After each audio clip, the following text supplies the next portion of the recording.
Hey everyone, welcome back. We are here as a team to talk about some of the new question mark upgrades and features of the latest Apple announcement around the iPhone.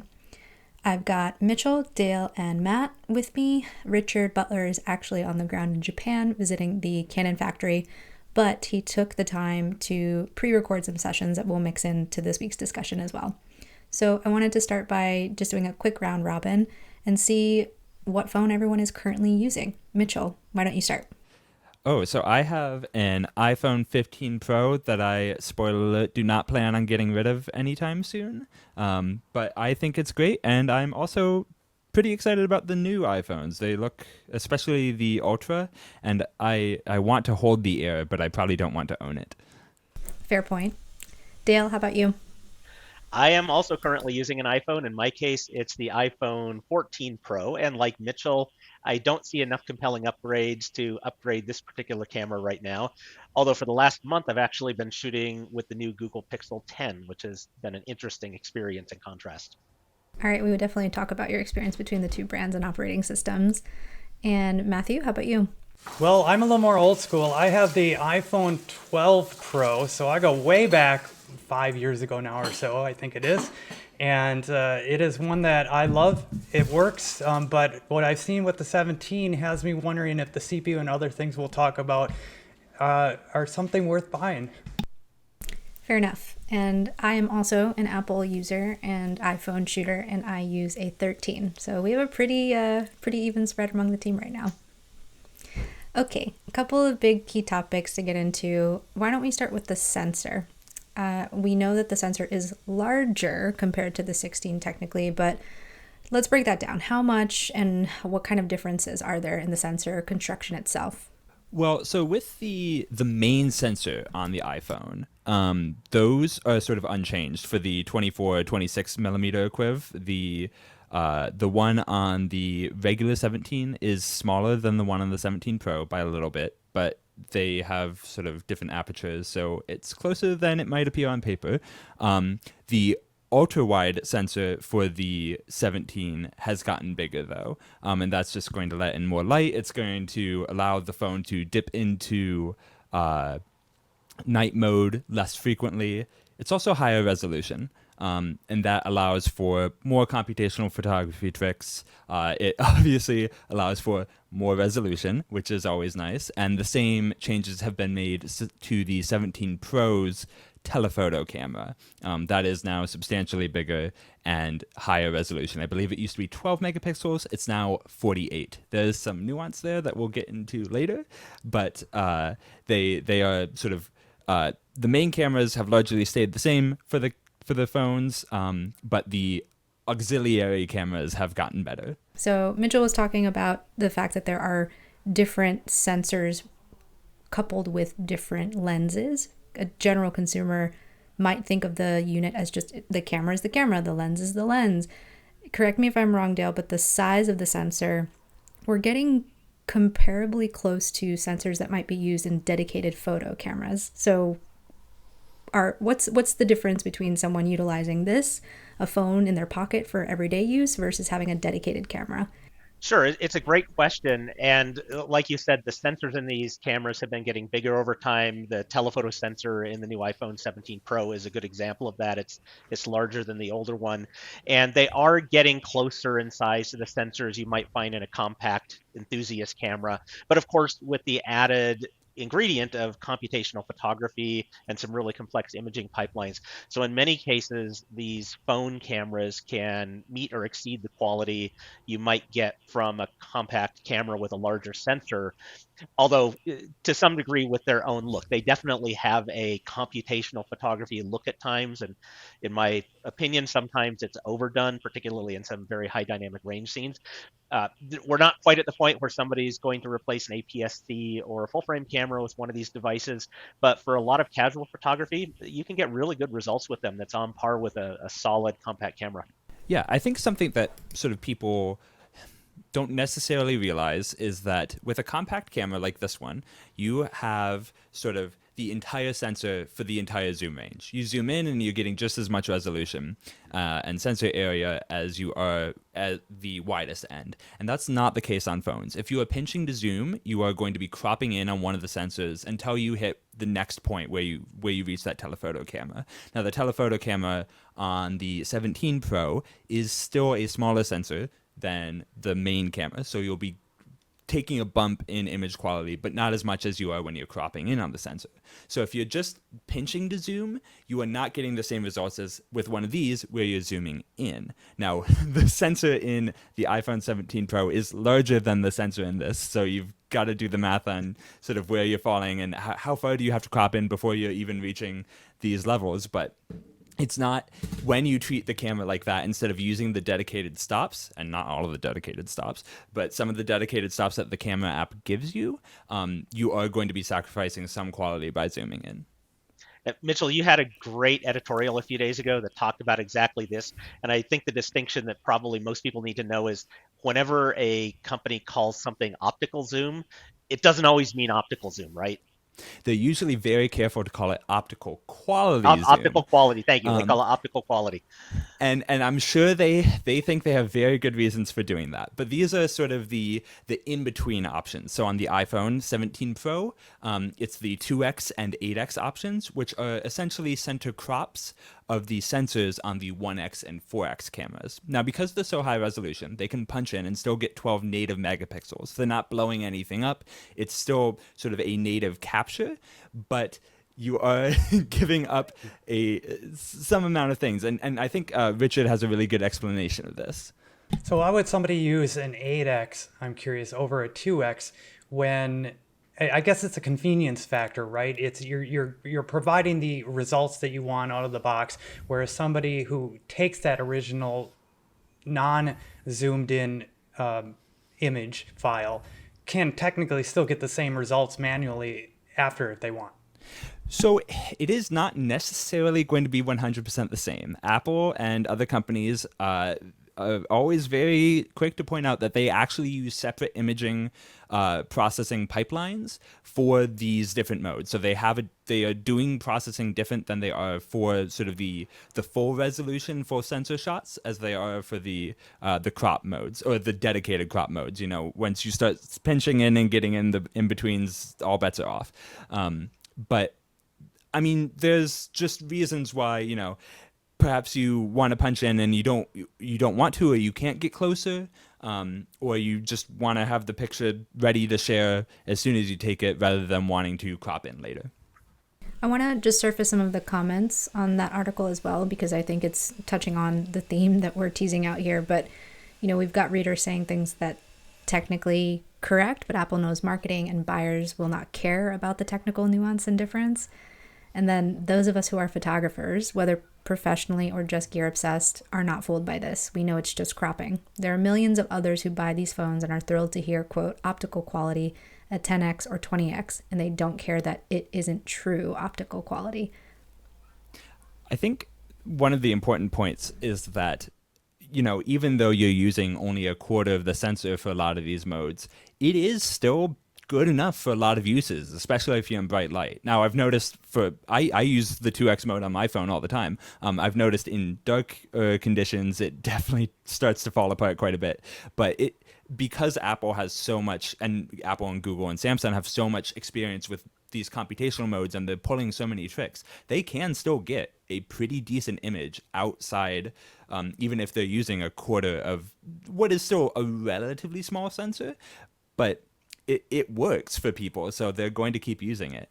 I want to say maybe Apple's justification for calling it optical quality is that it is as good as the camera that you were used to on the non-Pro phones before the 10 generation. I think that's kind of where they got that term from. And when I read it originally, our article, the quality part of it spoke to me. You know, I'm a community manager. I'm in the marketing PR circles as well. And when I read that, I was like, I first said to myself, okay, optical zoom, wait a second here. Let me think about this a bit. And then optical, you know, quality zoom. There's the out. Got it. I can give you a real world example of where these optical quality zooms don't always stand up to inspection though. So I've got two phones right here. My left, I have an excuse me, I was going to say iPhone. It's a Google Pixel 9, the base model, and on my right is a Google Pixel 10, the base model. The big difference between these two phones is the new model, the 10, adds a telephoto camera, an actual telephoto camera with a separate sensor. The previous model, you could zoom into 5x, but it was just what Mitchell is describing. It's actually cropping in on a small section of the sensor, doing some computational enlargement to get it to where it needs to be.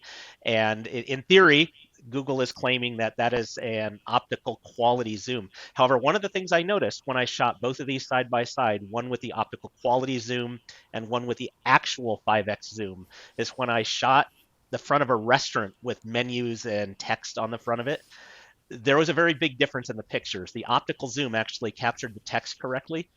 The digital or the optical quality zoom actually messed up a lot of the text. It's trying to use AI to figure out where to fill in the pixels, and a lot of the text just goes completely to hell and turns into smears and weird things that look like Klingon. So there can be a real difference in the result. Klingon, Dale? Yes. It does, yeah. Some of it, honestly, some of it looks like Klingon. Sorry, I watched Star Trek. And that's an important point, because while sort of Apple and others have these sort of center crop modes that are using sort of native pixels, there's also options that other manufacturers will give you, including Samsung and Google, where they're saying, oh, you get 10 or 100 times zoom. And those are a very different thing. Those are going to be cropping in on a very, very small part of the sensor, and in Google's case, using generative AI to try and fill in the gaps, which is almost an entirely different thing. Colleague Abby did an article on sort of this 100x zoom generative AI feature on the Pixel 10 Pro, and honestly, a lot of the photos end up looking like illustrations. They have this very unreal sense around them, because if you look at sort of the raw output of the image that's feeding into the generative AI, it's almost nothing. There's no details there. You can just get shapes and colors because it's using such a small, low resolution part of that sensor. Yeah, and that's a really good distinction. At some point, you run out of pixels to the point where you do need to invent some information, but it can happen at fairly low magnifications. You know, again, the Google Pixel 10, by the time you've zoomed into 5x on the main camera, which seems like a very reasonable range, it's definitely using some generative AI to fill in the blanks. And you mentioned this earlier, Mitchell, but Richard is not with us this week because he's on the ground in Kyoto, Japan with Canon. But he did take the time to pre-record some explanations and thoughts, and we know he has many good technical deep dives. I want to just throw it over to him for a moment to get a little bit deeper into this conversation around computational photography. Yeah, so in the last couple of years, we've seen quite a few quad-Bayer sensors appearing in cameras. Sometimes even, I think tetracell is Samsung's terminology for the same thing. So conventional sensors don't capture all colors at every pixel. They capture either red, green, or blue, and you have twice as many greens as red or blue. Quad Bayer basically has an oversized version of that pattern. So instead of one green pixel, you get 4 green pixels next to one another, and you get 4 red pixels next to each other. Now, this means that overall, you sample less color resolution. But it has a series of advantages. So you can either just read it as 48 megapixels, and you get a 48 megapixel image, albeit without the same level of color resolution as you'd get from a 48 megapixel Bayer sensor. Sony has a little diagram that shows quad Bayer, then a little arrow set pointing to Bayer and goes, oh, this is what our processing does. Well, I mean, it doesn't, does it? It will, but they will try and interpolate some of the color resolution back. So you can either do 48 megapixels, have lots of resolution, and there's very few times in a smartphone where you actually need 48 megapixels. Where are you outputting these images to? Instagram downscales to something like 4 megapixels. Even the high quality modes, the HQ option in Facebook Messenger and WhatsApp, downscale the images spectacularly to something like 4 megapixels. So 48 megapixels is almost always overkill. But you can do other things. because you've got pairs of green pixels, well, actually quartets of green pixels next to one another, you can, for instance, read alternate lines of the sensor out a little bit earlier. And that way they capture more highlight detail. They don't overexpose. So you can have a long exposure to capture the shadow detail and a short exposure to capture the highlight detail, and you can blend them. And so you've basically got a high dynamic range mode or a high resolution mode. Or you can bin the pixels. You can read out all 4 green pixels together, combine them, and you end up with less noise than if you had read them out as individual pixels. It depends exactly how you implement it in the hardware. But so essentially you can have a high resolution mode, a high dynamic range mode, or a high signal to noise ratio, a low noise mode for working in the dark.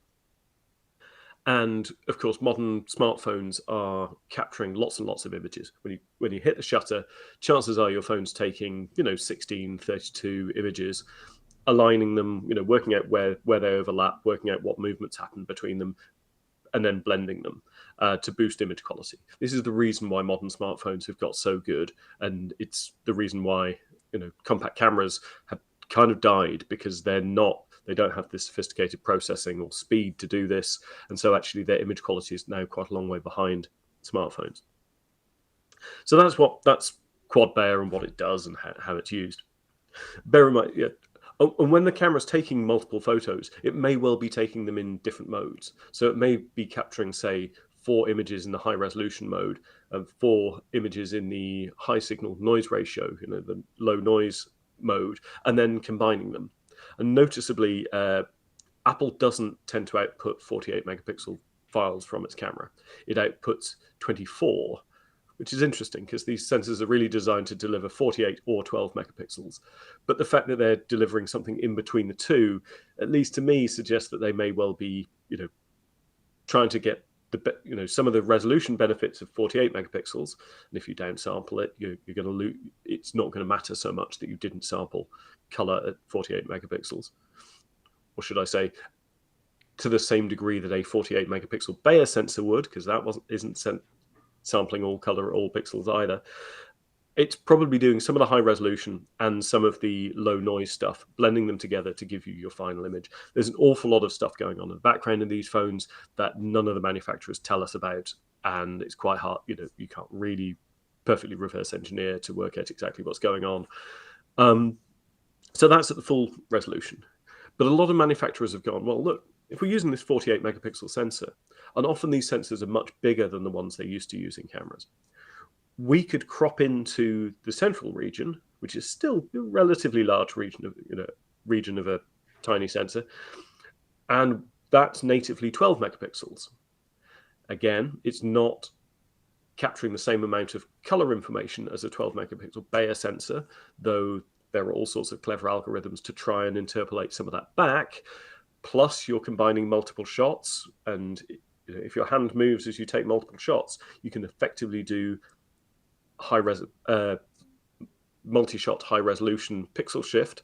You can say, okay, well, I captured a green pixel of that part of the scene, but now I've captured a red one, so now I know what the color is at that. So there's all sorts of processing going on. We're not in the same realms as conventional photography, where you take one frame and basically the more light you give it and the larger the sensor you've got, which again is the more light you give it, the better your image quality.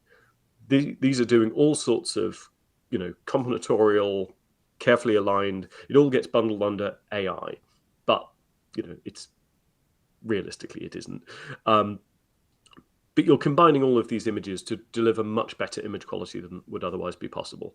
So, cropping in from 48 down to 12 megapixels with much lower color capture than a Bayer sensor would have, that isn't optical zoom. There's no sensible way of really claiming that's optical zoom. You could argue it probably has the same pixel level quality as the full 48 megapixel image, but you haven't captured all of that area around the edge. You haven't captured as much light. The quality isn't going to be as good. As I say, all sorts of computational cleverness is going on. You certainly shouldn't assume that the output will be exactly the same as taking one photo with 12 megapixels with this oversized Bayer pattern. I've sometimes seen people say, oh, well, it's only got, the Bayer pattern is essentially the same size as a 3 megapixel camera, so it only captures that much detail. In practice, that's just not true. That's swinging too far the other way into, oh, they're lying to us. This is all marketing bullshit. Look at the results. Do they look like a 3 megapixel sensor? No, they don't. So no, they're not. They're not capturing as much detail as a single shot 12 megapixel Bayer sensor would, but the final output is often much better than you might reasonably expect. And it's also worth noting that the 48 megapixel mode is capturing 48 million pixels of detail. And the 12 megapixel mode is capturing 12 million pixels worth of detail.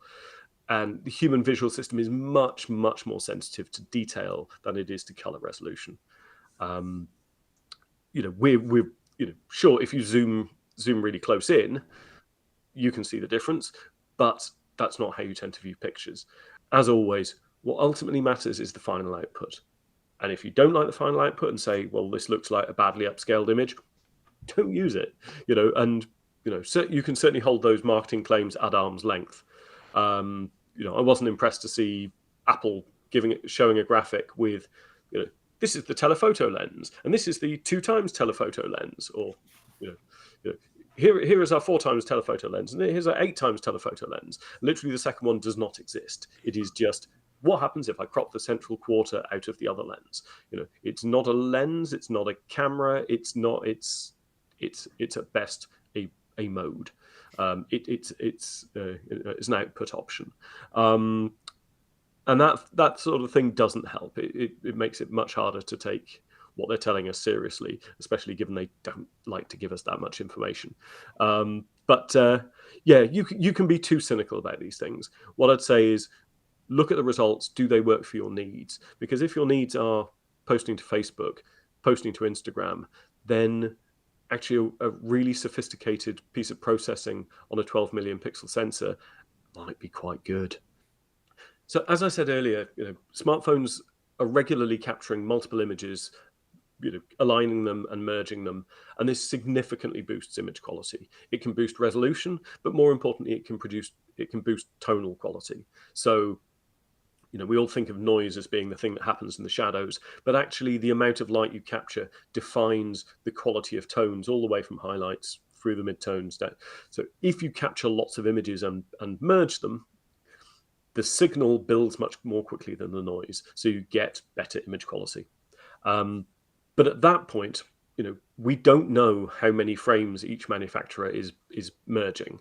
And of course, it may well be that on some occasions, there's been too much difference between one frame and the next, so it can't use that one for merging. So the quality is going to be variable. It does mean that you can't simply look at, the sensor size and the F number and get a sort of feel for what the image quality is going to be like, as you can in conventional cameras. If you're dealing with single exposure photography, then actually, the size of the lens, the F number, and the size of the sensor give you a pretty good idea for how much image quality you're going to get. That's not the case with smartphones. So, we're seeing some smartphones that use very big sensors, but we're seeing other companies use smaller sensors, but perhaps more sophisticated processing. So you can't draw the same assumptions about what the output's going to be like just based on the hardware. It's computational photography is a combination of hardware and proprietary processing. And since the processing is a black box, you cannot know that, this camera with a bigger sensor is inherently going to be better than this camera with a smaller sensor if the smaller sensor is being used more cleverly and the processing is more sophisticated.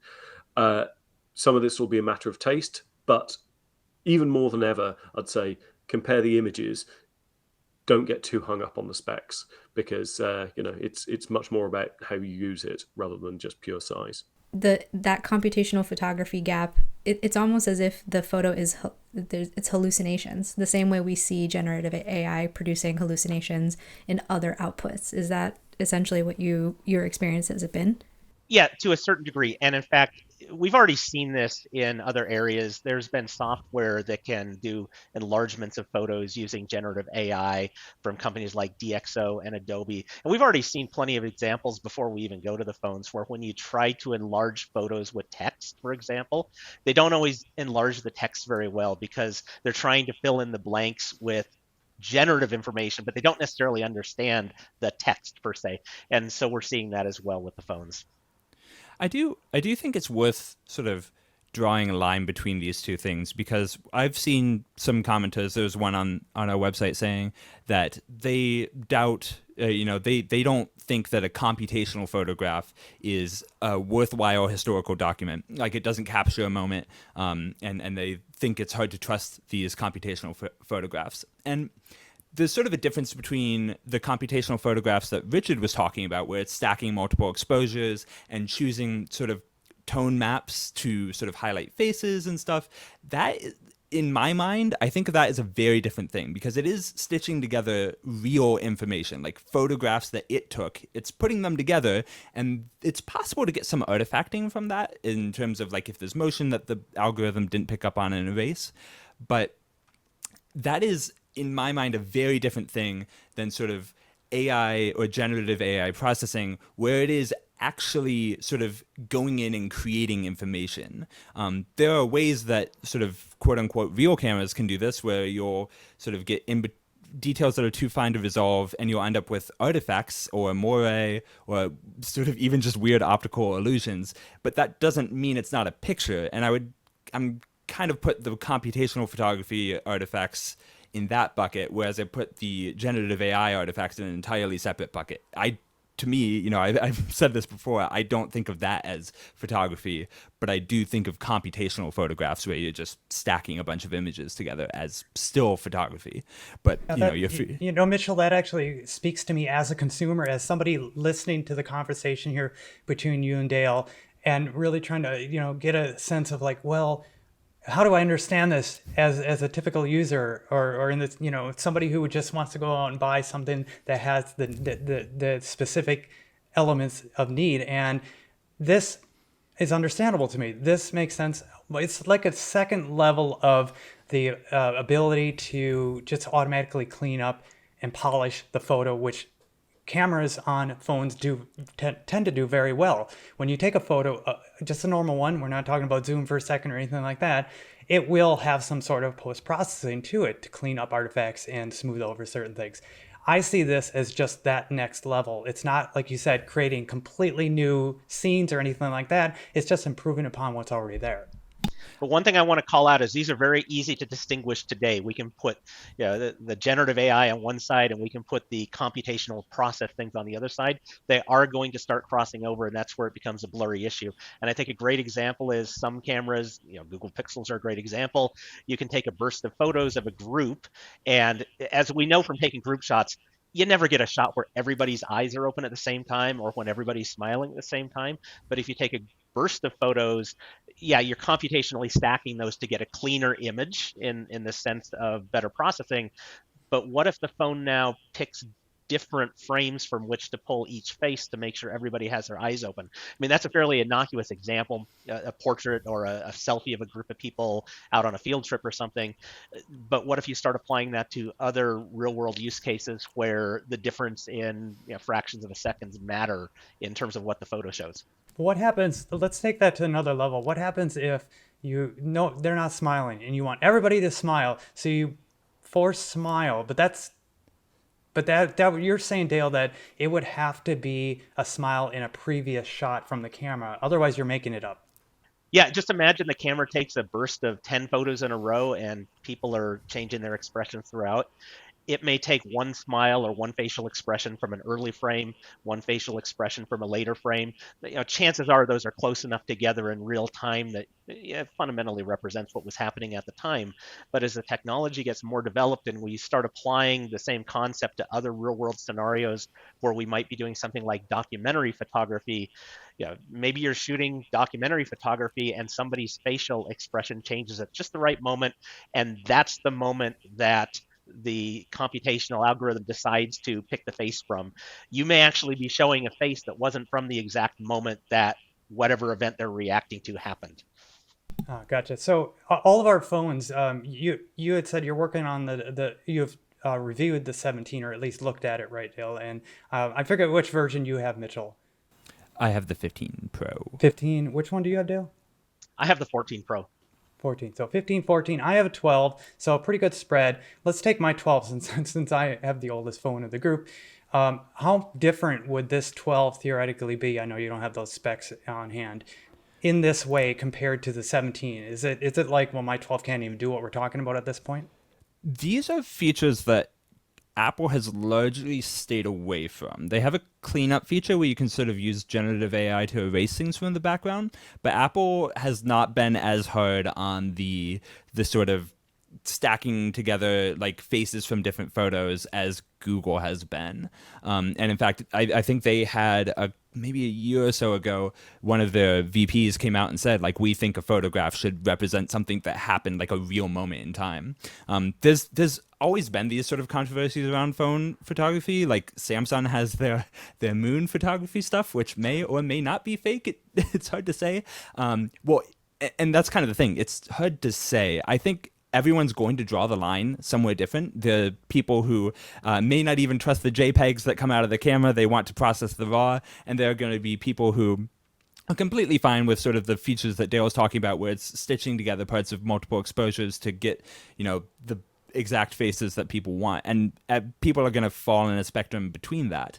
I think part of the difficulty, especially with phones, is that manufacturers aren't always that explicit about what their phones are doing. Now, Google is, and I think that's a feature that you can choose to activate or not. But for now, and Apple is for now, but what happens when that changes? And that's sort of where it starts to get uncomfortable. One of the issues with Samsung is that they don't really make it clear what's happening with those moon photos. It's just tough to say. But Mitchell, I think Google is trying to be a little bit more transparent about this, or at least provide documentation to what's been going on. I know you wrote about this a little bit, but Google on the Pixel 10 has introduced C2PA authentication of photos. And can you talk a little bit about what that's for and what it will tell you? Yeah, absolutely. So C2PA is sort of a standard that we've seen creep into some cameras, not a ton, but some. And that is meant to be sort of the secure piece of metadata that gives you information about the image.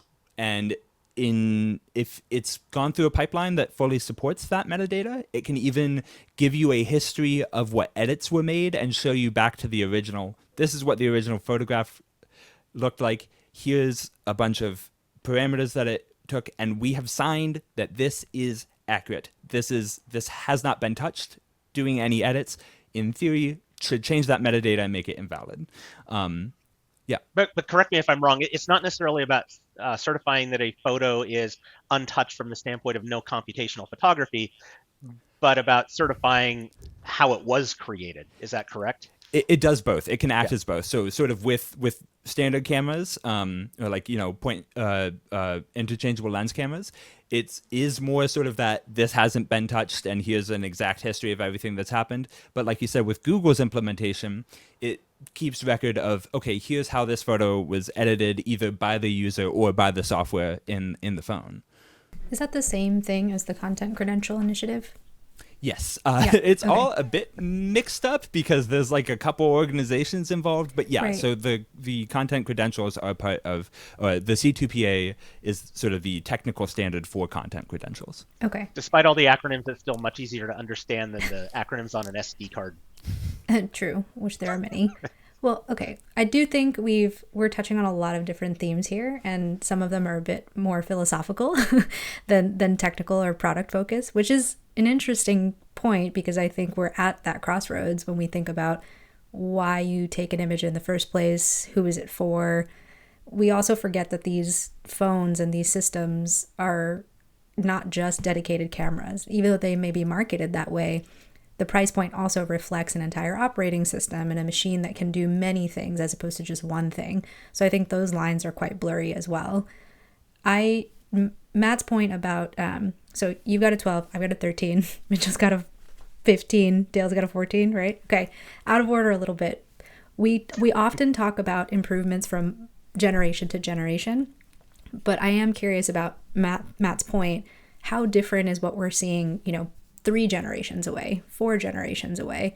Is it really just marketing, or are there significant changes when you go that far back? Definitely since the 12, the sensors have gotten a lot bigger for both the main camera and the telephoto and ultra wide ones. They've also got higher resolution.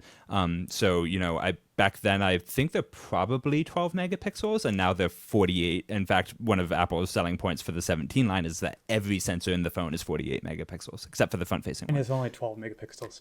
Exactly. Now, it outputs a 24 megapixel image, like Richard was saying, but it is a sort of 48 megapixel capture, and that enables sort of those 2x and 8x crop zoom modes. And you are getting more advanced processing. So the newer phones, I think none of us have one of the phones with the sort of photographic styles, second generation photographic styles, which are sort of part of the processing pipeline, and allow you to sort of tweak how you want the final images to be in a way that sort of lets you override the manufacturer's desires. So Dale was talking about how Apple tends to flatten things, especially when it comes to HDR scenes, and you end up with a very washed out looking image with low contrast.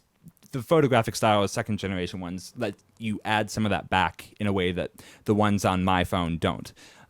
So that the processing is usually getting better, and occasionally the hardware gets better too. Sometimes it gets worse, like with Google, where they're putting smaller sensors in the phone so that you can fit more of them in. And that's just a trade-off depending on sort of what you value. Yeah, well, I certainly appreciate the iPhone 12 that I have right now, iPhone 12 Pro. I'm going to the camera settings right now. Has all the basic, options that you would come to know and love, including video, of course, too. And I can make adjustments to it if I feel that it's washed out. I love taking photos of sunsets. We have a lake over here, and the sunsets are absolutely beautiful. In fact, a couple of the cameras that you had provided me, Mitchell, to test out from our storage, I'm going to take some sunset photos and bring them to the community and see what they think, because it's just amazing. But with the phone taking those sunset photos, I do see a lot of processing, and I go, I want it a little bit different here. And there's several options I have, but from what I understand, the CPU limits of a phone, or of any device for that matter, really is the limiter overall in how far we can take auto adjusting an image, or in this case, any sort of AI compensation. That's raw CPU power holds us from doing more in that way, I think. The processing has definitely gotten more advanced in the new phones. I believe, or maybe the OS too. Yeah, and Apple said, I want to say Apple said that the new iPhone has MacBook Pro levels of power. There's a podcast that I listen to called ATP, and one of the hosts has a 2019 Mac Pro, so this like $30,000 computer with a 20-core CPU or something like that. And the iPhone 17 is now more powerful in some ways than that computer, so that's fun. Yeah, my 486 DX2 computer from 1997 or whatever it was is way behind this baby now. But and then some sort of intangible things that you wouldn't necessarily think are directly related to photography. The screens now on the iPhone 17s can all now go to 3000 nits, and if you're shooting outside on a bright day, that's going to be really helpful. So you can actually get a more accurate preview instead of sort of trying to be like, is that exposure right, or is that in focus? Sounds like we also all, having older models and having held on to them, we tend to wait before we upgrade, or it takes a very specific thing to push us over the edge to then make that purchasing decision. I'm so curious, generation to generation, how many people are turning over every single release announcement, or if you're seeing more of what we have in this group, where people tend to just hold on their device get the most use out of it. I know we're all a little different because we also have other gear that we use for other reasons. But the general consumer, like most of the commentary, at least on social, has been, we're not very excited about this, or this isn't enough of a feature upgrade for me to then rush out to the store and sign up for a pre-order. Is that similar to what you guys are seeing as well? Yeah, I think we're definitely past the years when every new upgrade people would line up outside the Apple store the night before around the block to get on the wait list for the I new still do. camera. Yeah, maybe some of us still do. I think it just depends on what you're using the camera for. My guess is that most of us aren't using these cameras for our really serious work, but they're really great for casual. They're great for social sharing. They're great for capturing that memory when it's the thing you have in your pocket and you don't otherwise have a camera. And for those uses, there's probably not enough of an improvement generation over generation to justify changing. I think where you'll see a lot of people intentionally making the change is when a particular feature is introduced that matters a lot to them. And an example that comes to mind is if you shoot a lot of video, when Apple added the ability to shoot ProRes log a couple of cycles ago, being able to shoot native log on the iPhone, for a lot of people, that was really important. Similarly, ProRes RAW on the iPhone, I can see Exactly. that for serious video users being a reason to say, hey, I'm going to upgrade because I shoot a lot of video, and this will just give me that extra tool set that's important to me. And in fact, it doesn't just shoot ProRes RAW. The new phones will actually shoot OpenGate ProRes RAW, so you're capturing the entire area of the sensor and not just the 16:9 region. So if you're a video shooter, yeah, I absolutely get the upgrade. Yeah, I think Dale, my 12 doesn't have that feature then. So that's one more checkbox of interest to upgrade for me personally. And, for the history of, I'm a computer geek. I love upgrading my computer on the desktop, my laptops when I get a chance.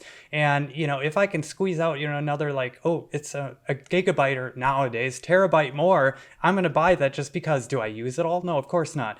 But I want on this phone, what I care about is CPU. I described earlier, it's got to be fast. It's got to be snappy. When I press a button, I expect it to happen and make something change. I don't want to press it twice.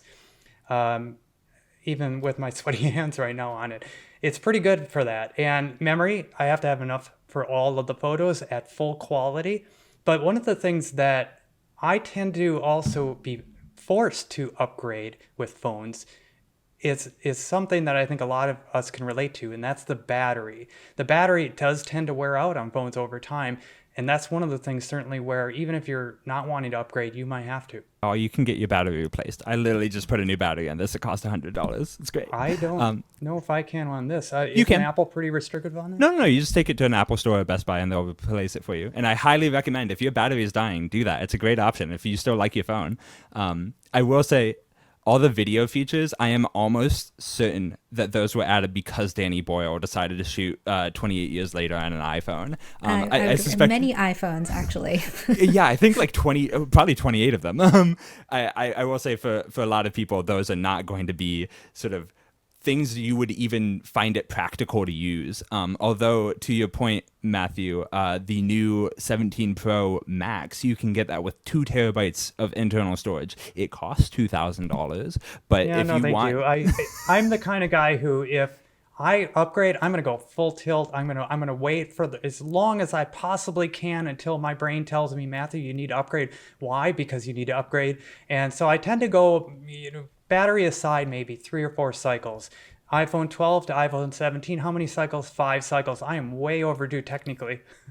I think really the only people that you see upgrading every year nowadays are going to be either, reviewers who it is their job to do that. And it does give you sort of an outsized idea of, everyone's upgrading right now, when no, it's just the people you watch on YouTube.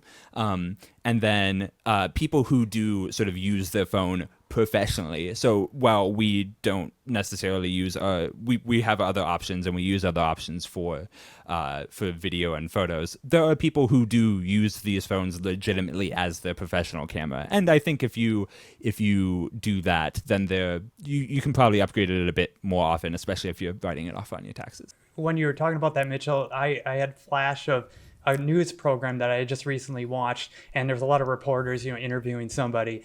How many of those reporters had professional cameras? quite a few, but there are also some in the mix that just were holding their phone out as a microphone. Yeah, I mean, if it works, it works. Do you guys know anything about the trade-in program that they're offering? Wasn't that brought up at the keynote as well? They always do these sort of trade-in programs. I think I could get like $400 for my phone, which is actually not too bad. Google is usually a little bit more aggressive with theirs. They'll give you a fair chunk of change if you sort of send in an older phone. And while a lot of people aren't necessarily willing to switch brands, some companies, or at least some non-Apple companies, are much more likely to give you more money for a competitor's phone, not because it's worth more, but just because it's sort of a conquest discount. Interesting. Apple won't do that. They don't want your Android phone. They only want iPhones. Okay, well, that does bring up one point that I did want to ask you all about. Other options. We've talked about Google Pixel Pro, Samsung, but what about outside of the US market, which oftentimes we hear a lot of strong response around, everyone else is doing this already, Apple. Can you speak to any of those other models? I have a couple of family members in East Asia and China specifically, and a couple of them use the Xiaomi phone, if I'm pronouncing that correctly, and they seem to like it. I don't even know if it's available. I've never seen it locally, at least. I want to say Xiaomi's are explicitly banned in the US. There's a lot of, sort of Chinese phone manufacturers who just don't sell their stuff in the US, but I think Xiaomi may be a special case. But they and other companies like Vivo, they are sort of pushing the physical capabilities of phone camera hardware forward. I want to say it was Xiaomi that has a 1-inch Type 1 sensor. Sorry, let me start over. I want to say it's Xiaomi. Right? Not quite. So Not quite. Xiaomi has a camera that they build a Type 1 sensor into, and they sort of have co-branding on that with Leica. So there's a bunch of different color profiles and stuff, and that is built right into the phone. Now, there was some company, I want to say it was Xiaomi, that last year or this year at Mobile World Congress did show off sort of an attachable 4/3 sensor that you could put onto the phone, and it communicated with it with lasers to get the data back into it. I don't know if that's a commercial product that's actually available to buy, but it does show sort of that in other places, the arms race for sensor size in phones is still well and truly on the way. I think Sony had an actual optical zoom in one of their phones. So take that, all you crop zoom phones. Sony just went and put an actual zoom lens in.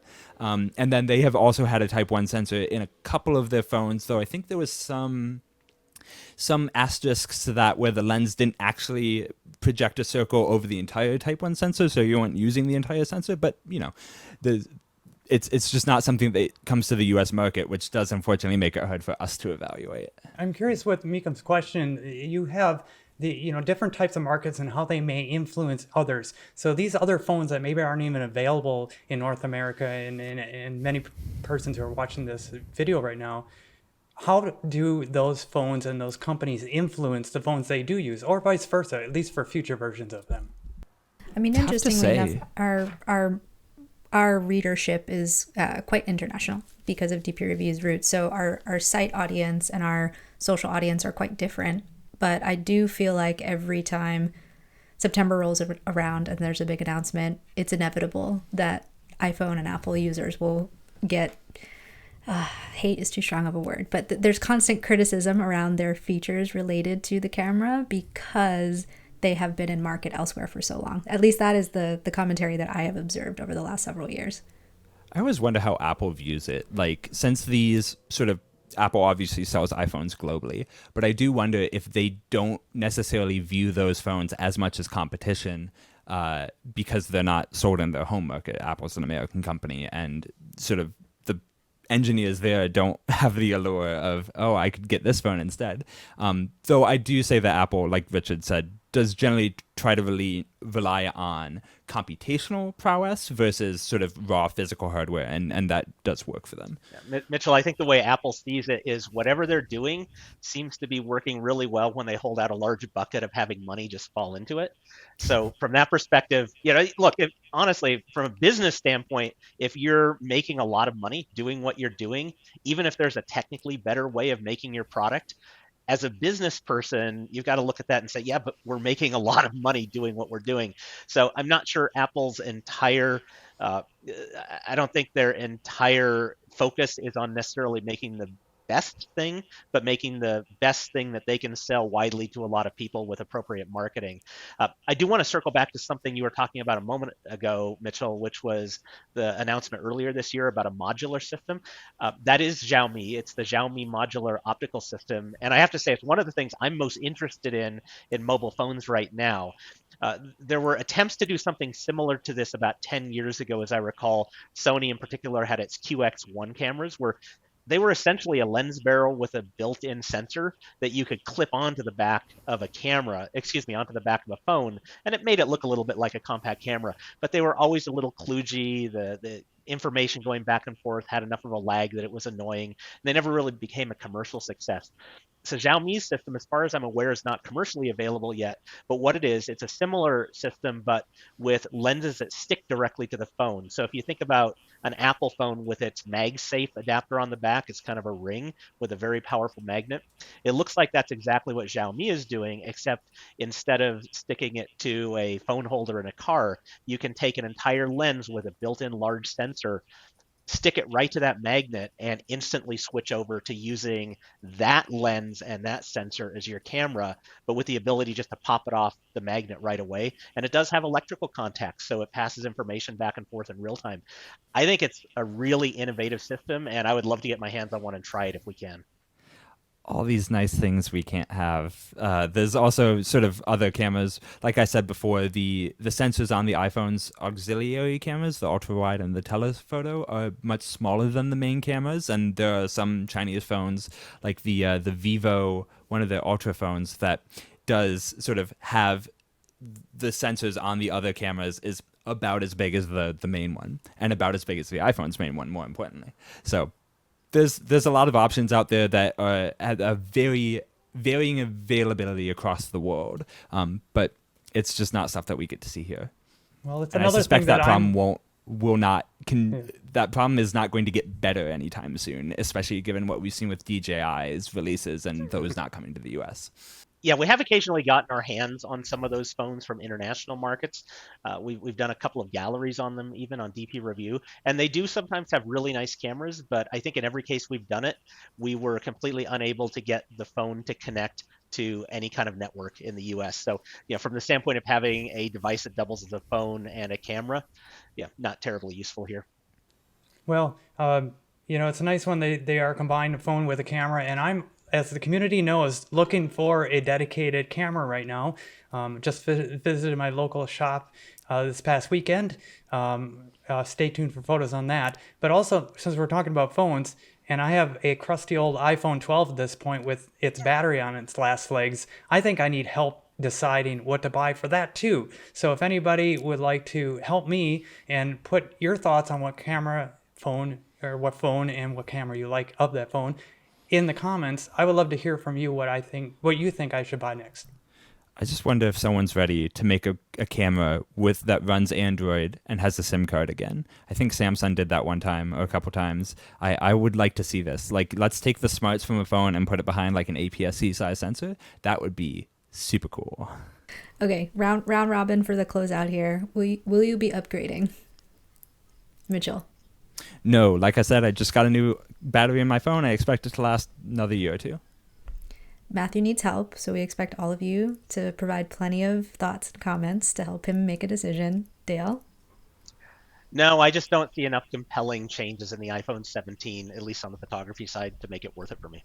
Okay. Well, I will say from a video perspective, I will be. And since I'm on a 13 Pro, it's about time for me too. What color did you get, though, is the real question. Well, everyone's upset that there's no black. I'm probably going to go with Gear Patrol Orange, but I'm biased. Also, I have to give a shout out to Apple for inventing yet another term we didn't need, the forged plateau. I could do a whole episode on what camera, phone companies call the bumps for the cameras, and I think plateau is definitely a fun one. Awesome.